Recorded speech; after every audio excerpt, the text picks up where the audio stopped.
Hey everybody, my name is Marcus, and in this video I'll show you a simple way how you can change background of your columns. So what do you want to do?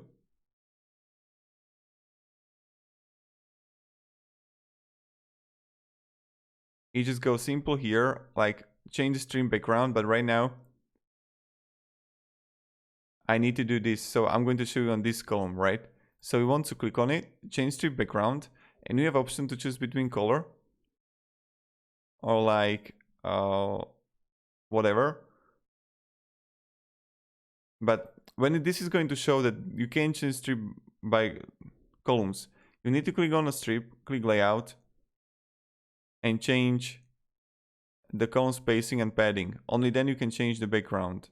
So now you can go with the color and simply choose it. So like, I don't know, pink or whatever, or add an image or add a video. So this is pretty much it how you do it. And this is how you can change the background color in your columns. Thank you very much everybody for watching, and have a great day and goodbye.